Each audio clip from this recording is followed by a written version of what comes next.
عرب کی غیرت و حمیت کا حال کس سے معلوم نہیں؟ کسی قبیلے کا کوئی آدمی کسی کے ہاتھ سے قتل ہو جاتا تو ایک ہنگامہ برپا ہو جاتا اور دیکھتے ہی دیکھتے جنگ کے شعلے بھڑکنے لگتے، دونوں طرف سے خون کی ندیاں بہہ جاتی، پھر یہ لڑائیاں سارا سال قائم رہتی، قبیلے کے قبیلے کٹ جاتے، کھمبے کے کھمبے ویران ہو جاتے، لیکن وہ بند ہونے کا نام نہ لیتے۔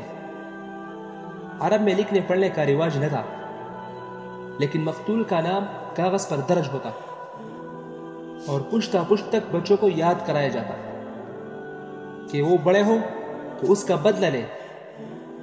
واحس اور بسوس کی قیامت خیز لڑائیاں کون نہیں جانتا، 40 برس تک قائم رہی اور ہزاروں لاکھوں جانیں ان کی نظر ہو گئی، وہ بھی اسی بنا پر ہوئی۔ رجب 2 ہجری کا واقعہ ہے۔ حضور صلی اللہ علیہ وسلم نے 12 آدمیوں کو نخلہ کی وادی میں بھیجا کہ وہاں ٹھہر کر قریش کے ارادوں کا پتہ لگائے۔ اتفاق سے قریش کا ایک مختصر سا قافلہ ادھر سے گزرا، ان لوگوں نے اسے لوٹ لیا اور ایک آدمی کو قتل اور 2 کو قید کیا۔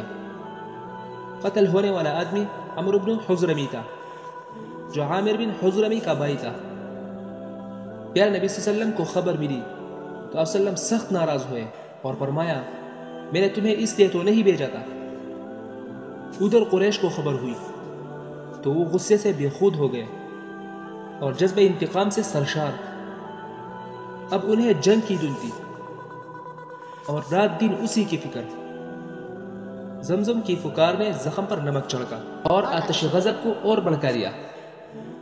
اب وہ جوش سے بے تاب ہو گئے اور جنگ کی تیاریوں میں لگ گئے۔ جلدی جلدی انہوں نے بہادر سپاہیوں کو جمع کیا اور جس قدر ممکن تھا اونٹ گھوڑوں کا انتظام کیا، جس سے دیکھے غصے سے بے تاب تھا اور محمد صلی اللہ علیہ وسلم سے ٹکر لینے پر دوسروں کو ابھار رہا تھا۔ جوش کا عالم تھا، ہر ایک جانے کے لیے تیار تھا اور جو نہیں جا سکتا تھا اپنی طرف سے آدمی بھیج رہا تھا۔ قریش کے سارے سردار اس مہم میں شریک ہوئے، البتہ ابو لہب کی ہمت نہ ہوئی، اس لیے اس نے 4000 درہم پر ایک آدمی کو تیار کر لیا اور اپنی بجائے اس سے بیچ دیا۔ ورنہ جوش کا تو یہ حال تھا کہ اگر کوئی جانے سے جی چراتا تو ساتھی بگڑ جاتے اور اس کو شرم دلاتے ہوئے کہتے، تم تو عورت ہو، گھر میں گھسے رہنے کی عادی ہو۔ نتیجہ یہ ہوتا کہ اسے غیرت آ جاتی اور وہ بھی جانے کے لیے تیار ہو جاتا۔ کچھ لوگ جوش دلانے اور جذبات کو بڑھکانے میں پیش تھے۔ سہیل نامی ایک سوار بھی انہی میں سے تھا۔ اس نے قریش کے لوگوں سے کہا، غالب کے بیٹو، کیا تمہیں یہ گوارا ہے کہ مسلمان ہمارے قافلوں کو لوٹ لے؟ کیا تمہیں یہ گوارا ہے کہ وہ سارے سامان پر قبضہ کر لے اور تمام اونٹوں کو ہنکا لے جائے؟ کسی کو مال کی ضرورت ہو تو مال حاضر ہے، کسی کے پاس ہتھیار نہ ہو تو ہتھیاروں کی بھی کمی نہیں۔ اس طرح قریش 950 بہادروں کے ساتھ نکلے، ساتھ ہی 100 گھوڑے اور 700 اونٹ بھی تھے۔ پیدل فوج لوہے میں ڈوبی ہوئی تھی، اس کے علاوہ 100 زرعیں تھی، ساتھ میں گانے والی عورتیں تھیں۔ یہ بد نصیب رسول پاک صلی اللہ علیہ وسلم کی شان میں گستاخانہ اشعار کہتی اور اس طرح سپاہیوں کی آتش غضب کو اور بڑھکاتی۔ دشمنوں کا یہ لشکر اکڑتا ہوا چلا، ہر ایک پیارے نبی صلی اللہ علیہ وسلم پر دانت پیس رہا تھا اور غصے سے ہونٹ چبا رہا تھا۔ ان کے پیش نظر صرف یہی نہ تھا کہ قافلے کو بچا لائے، ان کا ارادہ یہ بھی تھا کہ اس آئے دن کے خطرے کو ہمیشہ کے لیے دبا دے اور مدینہ میں جو یہ طاقت جمع ہو رہی ہے اسے اس طرح کچل ڈالے کہ تجارتی راستہ بالکل محفوظ ہو جائے۔ ادھر ابو سفیان قافلے کو لے کر آگے بڑھا اور بڑھتے بڑھتے سرزمین حجاز سے بہت قریب ہو گیا۔ خوفزدہ تو تھا ہی، اب آگے کی خبریں معلوم کرنے لگا کہ مسلمانوں کی ضد میں نہ آ جائے۔ پھر وہ زمزم کا راستہ دیکھنے لگا، کیونکہ اس کا خیال تھا کہ زمزم آ رہا ہوگا اور ساتھ میں قریش بھی مدد کے لیے آ رہے ہوں گے، لیکن کوئی نہ آیا۔ پھر جب وہ رات آئی جس میں اسے بدر کے چشمے پر پہنچنا تھا تو اونٹ تیزی سے پانی کی طرف بڑھنے لگے، حالانکہ پانی کی انہیں کوئی ضرورت نہ تھی۔ ابھی ایک ہی دن پہلے وہ خوب سیراب ہو چکے تھے۔ قافلے والوں نے یہ ماجرا دیکھا تو گھبرا گئے۔ انہوں نے سوچا کہ اب تک تو اونٹوں نے کبھی ایسا نہیں کیا تھا، آج کیا بات ہے۔ رات بھی بڑی تاریک تھی، نگاہ کچھ بھی کام نہیں کر رہی تھی۔ اس سے ان کی گھبراہٹ اور بڑھی اور خوف سے برا حال ہو گیا۔ ابو سفیان نے اب رخ بدل دیا۔ اس کو ڈر تھا کہ مسلمان طاق میں ہوں گے اور وہ بدر کے پاس ہی چھپے ہوں گے، لہٰذا اس نے دوسرا راستہ پکڑا۔ بدر سے ہٹ کر اب وہ ساحل پر چلنے لگا۔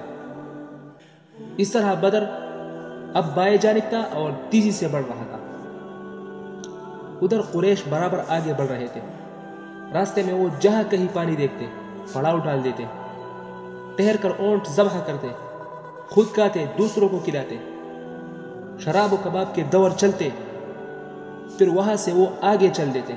اس طرح وہ کھاتے پیتے عیش کرتے اور غرور سے اکڑتے چلے جا رہے تھے کہ مکہ سے ایک آدمی پہنچا اور اس نے کہا، بھائیو اب مکہ لوٹ چلو۔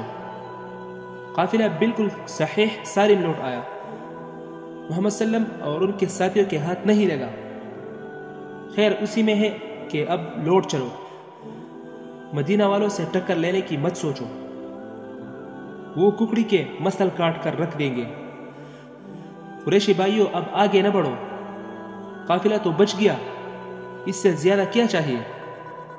تم تو قافلہ ہی کو بچانے نکلے تھے، اللہ نے اسے خود ہی بچا لیا۔ اس آدمی نے یہ باتیں انہی کے بھلے کے لیے کہی تھی، لیکن وہ سننے کے لیے تیار نہ ہوئے۔ اکثر لوگوں نے صاف انکار کر دیا۔ قبیلہ بنی ہاشم کی سمجھ میں یہ باتیں آ گئی، چنانچہ انہوں نے لوٹنا چاہا، مگر ابو جہل بگڑ گیا، تن کر بولا، نہیں بخدا ہم ہرگز نہیں لوٹیں گے، ہم تو بدر تک جائیں گے۔ بدر ایک گاؤں ہے جہاں ہر سال میلہ لگتا ہے، مدینہ منورہ سے تقریباً 80 میل پر واقع ہے۔ وہ آدمی ابو سفیان کے پاس لوٹ آیا۔ آ کر اس نے سارا قصہ سنایا اور جو کچھ باتیں ہوئی تھی سب بیان کر دی۔ ابو سفیان نے یہ باتیں سنی تو اسے بہت افسوس ہوا۔ بے ساختہ اس کی زبان سے نکلا، ہائے میرے قوم، یہ سب ابو جہل کی کارستانی ہے۔ وہ لوٹنے پر تیار نہ ہوا کیونکہ وہ آج لوگوں کا سردار بن گیا ہے۔